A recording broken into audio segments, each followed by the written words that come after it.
Cher Aziz, merci beaucoup pour ces mots.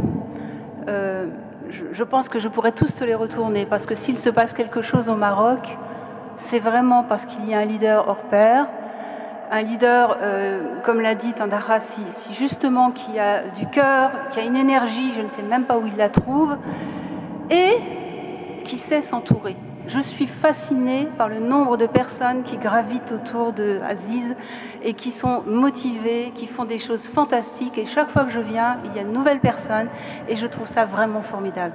Monsieur le doyen, vous avez vraiment une équipe formidable. Je sais que vous la soutenez beaucoup.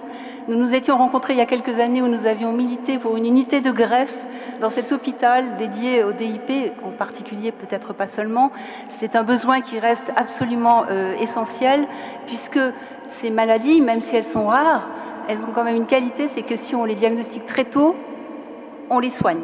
Et que si on les soigne, on a des vrais citoyens qui sont capables de travailler, de payer des impôts, etc. etc.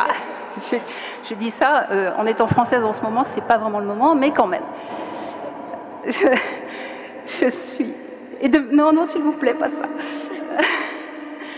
Je suis extrêmement honorée d'être ici. Pour moi, chaque fois que je viens au Maroc, c'est un peu la famille que je retrouve, avec des nouveaux à chaque fois, donc la famille s'agrandit.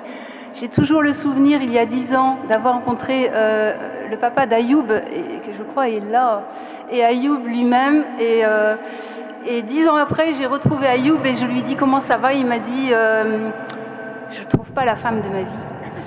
Et je me suis dit, il a quand même vraiment changé de type de problème. En 10 ans, c'est formidable. Voilà. Alors, évidemment, l'Afrique, ça commence peut-être un peu au Maroc, mais c'est surtout partout. J'ai des amis en Tunisie, ils sont là, tout près aussi. On en a au Bénin, on en a un peu partout, parce qu'on essaie d'avoir des associations de patients. Les associations de patients sont un bon complément au travail que font les médecins auprès des autorités de santé, etc. Et ensemble, on peut faire beaucoup plus que chacun de notre côté.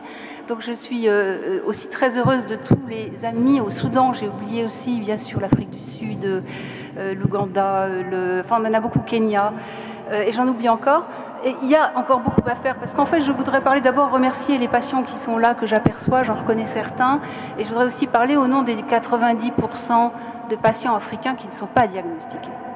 Voilà. C'est ceux-là aujourd'hui qui nous intéressent, les autres aussi parce qu'il faut leur apporter les traitements, mais aussi il faut qu'on arrive à diminuer ce ratio et passer à un ratio beaucoup plus faible.